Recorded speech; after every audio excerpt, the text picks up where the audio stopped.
Olá pessoal, tudo bem com vocês? Aqui é o professor Hermano, professor de matemática do Colégio Classe A, da terceira série, e hoje estamos aqui para comentar as questões de matemática que caíram no nosso simulado. Acompanhem comigo, vamos lá. A primeira questão que apareceu no nosso simulado era essa daqui, da US 2023.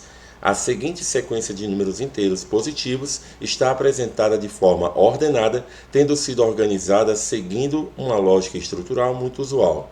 8, 27, 125, 343, 1331, 2197, P e Q. E aí ele pergunta, assim é correto afirmar que a soma P mais Q é igual a... Pois bem, você observa essa sequência e parece, de uma certa forma, que ela não faz sentido algum, né? Porque você não tem uma variação constante que, por exemplo, lembraria uma PA, ou talvez até mesmo uma PG. Você tem uma sequência aqui que vai do 8 para o 27, pula ali 19 unidades, mas que do 27 para o 125 já pula quase 100 unidades, 98 para ser mais preciso. E essa sequência ela vai aumentando aqui de forma aleatória, usualmente. Mas, se você observar bem, você tem uma sequência aí que começa com 8, e esse 8 aqui, se você fizer a fatoração dele, seria 2 elevado à terceira potência, ou 2 elevado ao cubo. O próximo valor seria o 27, que daria 3 elevado à terceira potência, caso a gente fatore. O próximo valor, 125, que seria 5 elevado à terceira potência. Então, temos até então os primeiros valores como sendo valores elevados à terceira potência. O próximo, 343, quando fatorado, daria 7 elevado à terceira.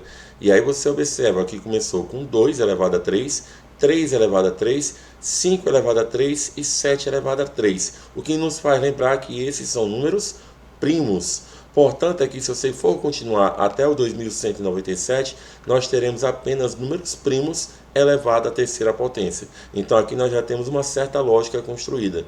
Seguindo a sequência dos números primos, após o número 13, nós teríamos o 17 e na sequência o 19. Portanto, o valor de P seria o 17 elevado à terceira potência, que daria 4.913, assim como o 19 à terceira potência é o valor de Q, que dá 6.859. E quando nós fizermos a adição desses dois valores, nós vamos obter 11.772, letra B. Então, a questão que mexe um pouquinho com lógica, que mexe um pouquinho com raciocínio e também com conhecimentos básicos. Vamos para a segunda questão. Essa aqui vai da definição de conjuntos numéricos. Observe a imagem a seguir e, em seguida, leia cada afirmação e classifique como verdadeira ou falsa. Então, aqui você tem, nessa ilustração, a sequência dos conjuntos numéricos, né? Nós temos ali o menor grupo, que é o conjunto dos números naturais, depois o conjunto de números inteiros, representado pela letra Z, depois os racionais, na sequência os irracionais, né? Que aqui está como R menos Q, depois os reais e, para finalizar, os complexos. E aí vem as afirmações. A afirmação número 1. Todo número natural é inteiro. Essa afirmação ela é verdadeira. Por que é verdadeira? Porque os naturais estão dentro do conjunto dos inteiros. Então, todo número natural, que então faz parte dos inteiros, acaba sendo, por consequência, também um número inteiro. A número 2 já coloca ao contrário, ou seja, todo número inteiro é natural. Essa aqui já seria falsa. Temos ali como característica dos números inteiros, por exemplo, uma coisa diferente dos naturais, como sendo aqueles números negativos. Então, se eu disser que todo inteiro é natural, eu estaria dizendo, por exemplo, que o número menos 2 é natural, o que, por sinal, não é verdade. Então, a número 2 está falsa. Vamos para a terceira. Todo número inteiro é racional. E aí você percebe que o conjunto dos inteiros está dentro do conjunto dos racionais. Então aqui você vai seguir uma mesma lógica que foi da afirmação número 1. Ou seja, quando você tem um conjunto menor dentro de outro maior, esse conjunto menor faz com que ele seja parte desse conjunto maior. Portanto, está verdadeiro, todo número inteiro é racional. Número 4. Todo número racional é racional, o que é uma mentira. A gente já sabe muito bem que o conjunto dos irracionais vão conter todos aqueles valores que não podem, por exemplo, ser representados em forma de fração. Então não tem como a gente racionalizar um número irracional. Portanto, a número 4 está falsa. Vamos para o número 5. Todo número inteiro é real. e aí vai entrar na mesma definição do número 1 e do número 3 aqui. Ou seja, quando você tem um conjunto menor dentro de outro maior, então esse conjunto maior acaba sendo uma parte desse conjunto maior, portanto a número 5 está verdadeira. E a número 6, que soaria às vezes como uma pegadinha, ele fala o seguinte, olha, todo número é real, que é mentira. Nós temos ali o maior conjunto de todos, muito embora muitos não dê muito crédito para isso, é o conjunto dos números complexos. Mas aí então nós temos dentro dos complexos aquela parte que é real e aquela parte que não é real. Portanto, eu não posso afirmar que todo número é real, porque ele pode ser complexo. Então, como já está aqui na tela, a alternativa correta é a letra C. São verdadeiras a primeira, a terceira e a quinta. Segunda, quarta e sexta afirmações, elas são falsas. Vamos para a terceira questão. Terceira questão da Universidade Federal de Pernambuco, ela fala assim, ó, o fluxo total de sangue na grande circulação, também chamado de débito cardíaco, faz com que o coração de um homem adulto seja responsável pelo bombeamento, em média, de 20 litros por minuto. Olha só que interessante.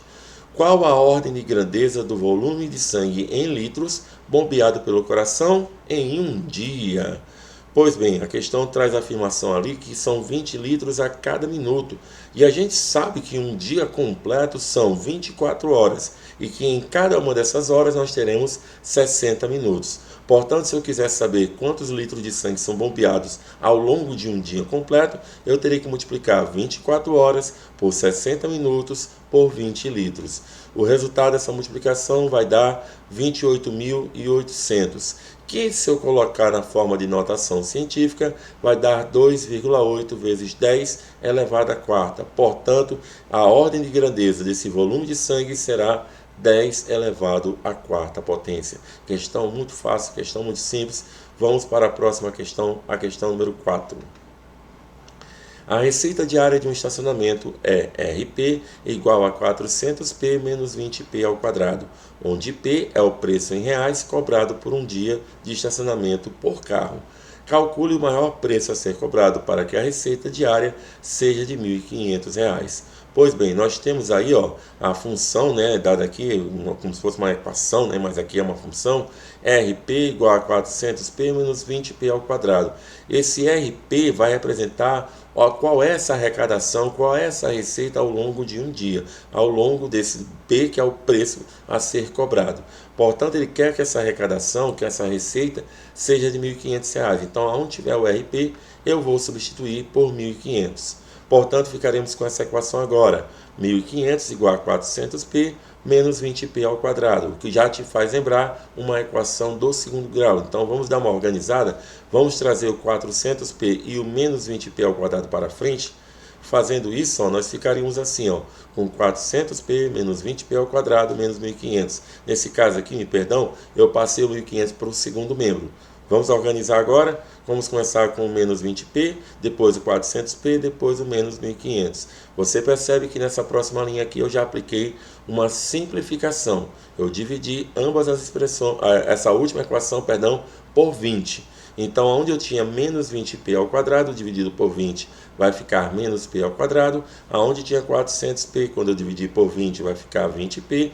E aonde tinha menos 1.500, quando eu dividir por 20, vai ficar menos 75. Então, agora eu tenho uma equação de segundo grau.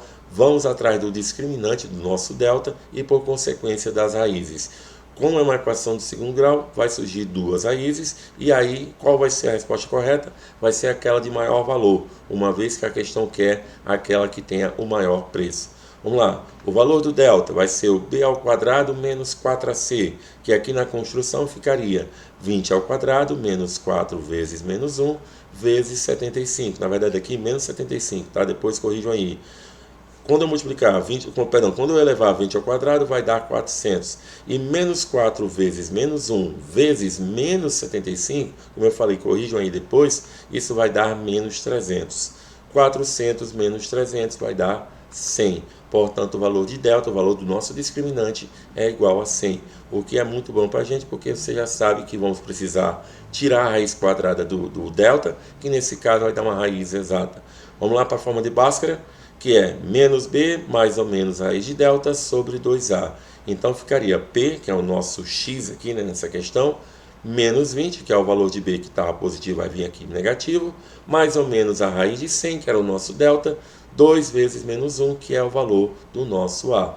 Bom, fazendo aqui as operações devidas, vai ficar menos 20 mais ou menos 10 sobre menos 2. Quando eu fizer menos 20 menos 10 sobre menos 2, vai dar 15 positivo. Quando eu fizer menos 20 mais 10 sobre menos 2, vai dar 5.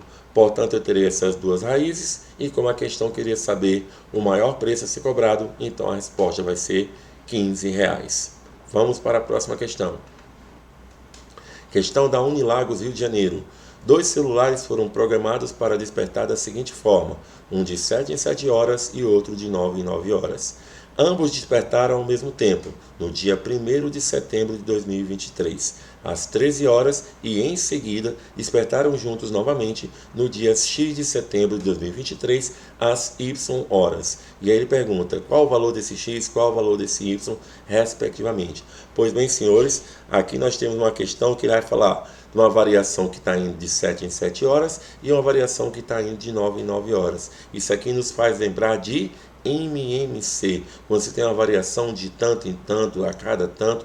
Então, para esse caso, eu vou tirar o MMC entre 7 e 9, que daria 63. Portanto, eles despertarão juntos novamente daqui a 63 horas. Só que 63 horas passa de um dia, né? Então, a gente pode fazer a seguinte divisão. 63 horas serão 2 dias de 48 horas, portanto, 24 cada um, mais 15 horas, que é para completar as 63 horas.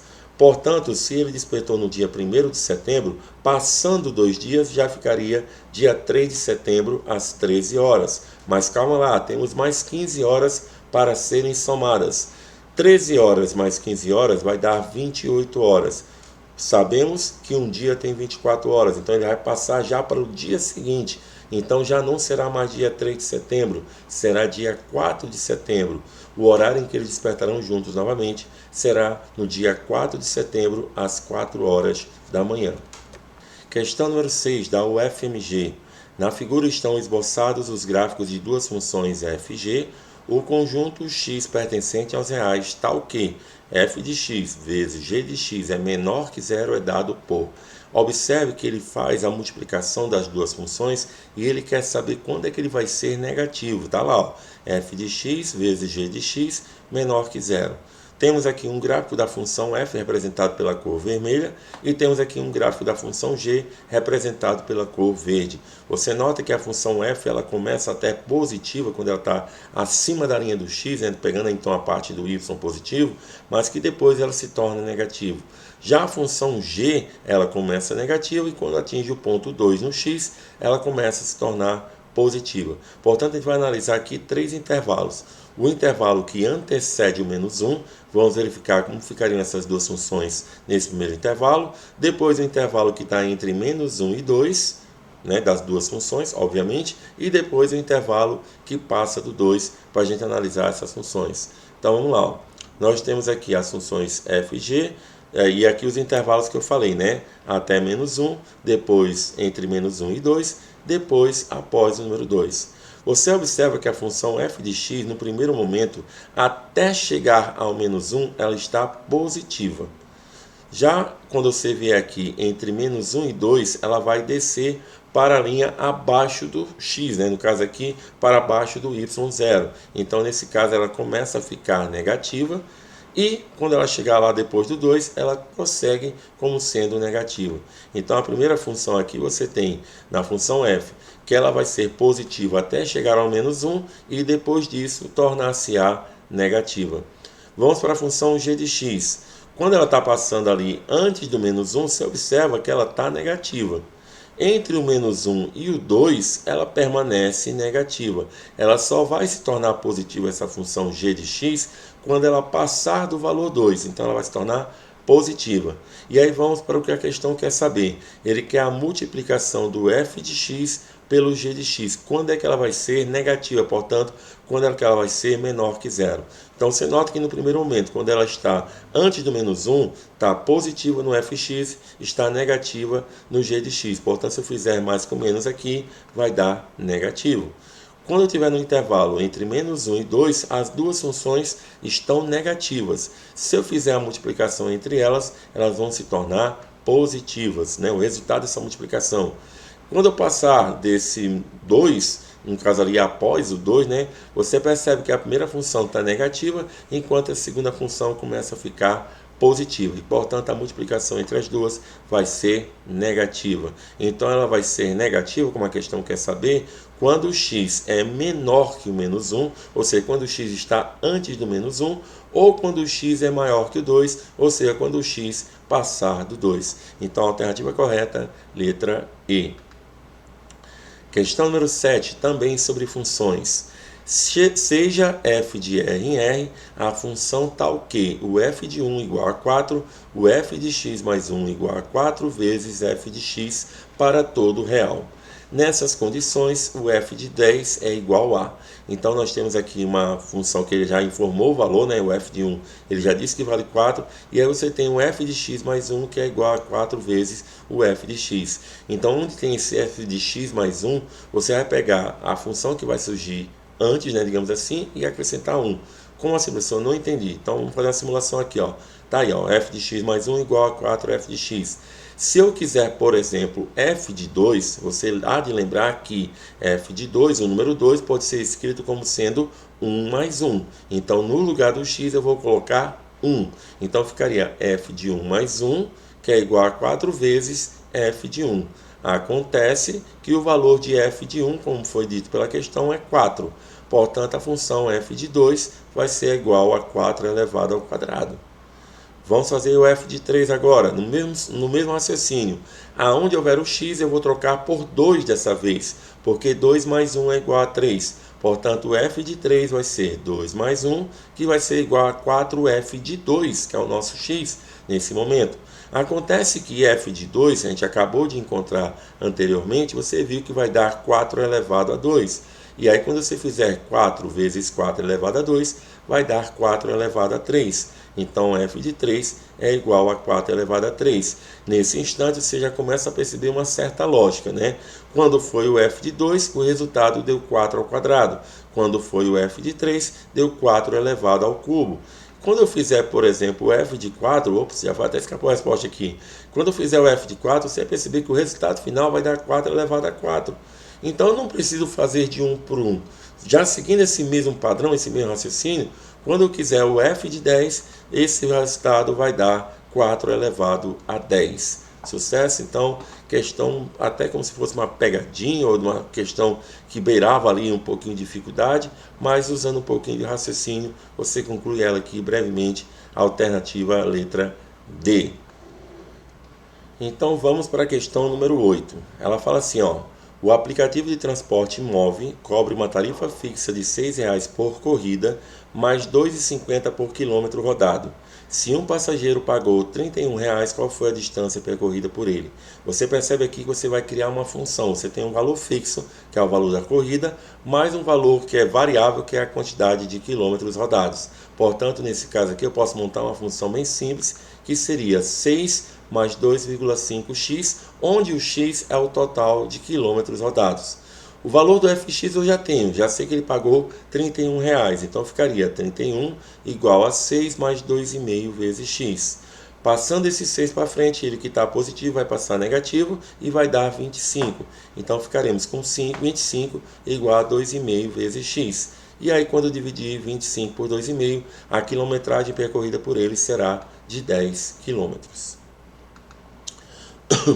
A questão número 9, já é uma questão de geometria. Ó. Um terreno de formato triangular tem frentes para duas ruas que formam entre si um ângulo de 120 graus. Se essas duas frentes medem 6 metros e 10 metros, a medida do terceiro lado do terreno em quilômetros é... Aí aqui tem uma observação, né? O cosseno de 120 igual a menos cosseno de 60.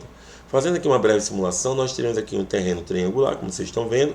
Um dos lados mede 6, o outro lado mede 10 e o ângulo que está entre eles vai ser de 120 graus. O que é que ele quer saber? O outro lado do terreno que está faltando, que aqui eu vou chamar de x. Aqui você percebe que você tem um triângulo, não é um triângulo retângulo, mas você pode aplicar conhecimento trigonométrico, nesse caso aqui, a lei dos cossenos. Então, na fórmula da lei dos cossenos, teríamos A ao quadrado igual a B ao quadrado mais C ao quadrado, menos 2 vezes B vezes C, vezes o cosseno de 120 graus. E aí, nesse caso, o nosso A aqui vai ser o valor que está de frente para o ângulo que foi informado. Então, o nosso A aqui vai ser o X. E aí, o B e o C vai ser o 6 e o 10. E o cosseno já está dito aqui, vai ser o cosseno de 120. Então, vai ficar assim, ó, x ao quadrado igual a 6 ao quadrado mais 10 ao quadrado, menos 2 vezes 6 vezes 10, vezes o cosseno de 120, que é igual a menos cosseno de 60. E o cosseno de 60 é 1 sobre 2. Portanto, o cosseno de 120 vai ser menos 1 sobre 2. Dando prosseguimento, o 6 elevado ao quadrado é 10. 2 vezes 6 vezes 10 vezes 1 vai dar 120. Menos com menos fica mais, mas ainda vai dividir pelo 2, né, aqui do denominador, portanto, vai ficar mais 60. Somando esses três valores, teremos aqui 196, cuja raiz quadrada, que vai ser o lado do terreno, 14 metros. Próxima e última questão, questão número 10, questão aqui clássica da Unesp, ela fala assim, ó. A figura representa a vista superior do tampo plano e horizontal de uma mesa de bilhar retangular ABCD, com caçapas em A, B, C e D. O ponto P, indicado em AB, representa a posição de uma bola de bilhar, sendo PB igual a 1,5 metros e PA igual a 1,2.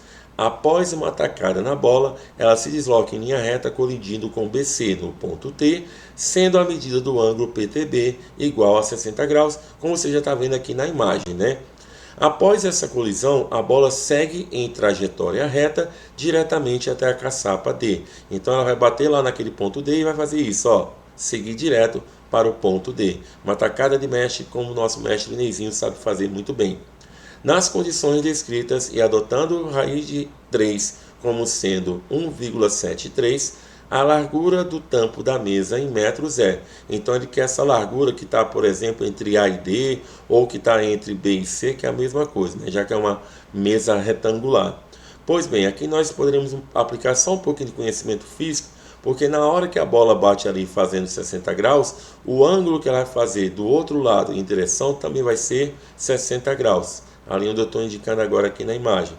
Esse lado que é o lado BC, então eu vou denominar de duas maneiras. Você vai ter ali você na parte de cima ali teria o 2,7, que é a somatória 1,5 mais 1,2, e aí sim, o lado BC, o que está entre T e C eu vou chamar de X, e o que está entre T e B eu vou chamar de Y. E aí, se você reparar, você formou aqui dois triângulos. Você tem um triângulo que é o PTB e tem um triângulo que é o CTD. E aí esses dois triângulos você vai aplicar a trigonometria básica, porque mais uma vez, como essa mesa é retangular, então ali onde tem cada caçapa formaria, portanto, um ângulo de 90 graus. E aí nesse caso, tendo esse ângulo de 60 graus em cada um dos casos como referência, você pode usar aqui tangente em qualquer um dos dois casos. Por exemplo, na parte superior que nós temos ali, a tangente de 60 seria o cateto oposto, que é 2,7, pelo cateto adjacente, que é o x. Mas sabemos que a tangente de 60 é quanto? Raiz de 3. Portanto, se eu passar ali o x multiplicando e o raiz de 3 dividindo, eu vou ficar ali com 2,7 sobre raiz de 3, que racionalizando aqui vai dar 0,9 raiz de 3. Com relação ao outro triângulo, mesmo raciocínio. Tangente de 60, o cateto oposto dele vai ser 1,5, o cateto adjacente vai ser o y, tangente de 60 é raiz de 3, e aí usando o mesmo raciocínio que eu usei no caso anterior, o y vai para o lugar do raiz de 3 vem para o lugar do y, ficaria 1,5 sobre raiz de 3, que quando eu racionalizar vai dar 0,5 raiz de 3. E aí, portanto, o lado AD, né, seria a somatória do x com y, ou o lado BC aqui, tanto faz. Somando os dois vai dar 1,4 raiz de 3. 0,9 mais 0,5, 1,4. O raiz de 3 é 1,73. Quando eu multiplicar por 1,4, o valor mais próximo que nós vamos ter aqui vai ser a letra A, 2,42. Portanto, uma questão bem simples, só usando o conhecimento aqui de lei dos cossenos para a gente poder encerrar com chave de ouro esse simulado. Tomara que o aproveitamento de vocês tenha sido excepcional. Um forte abraço, fiquem com Deus.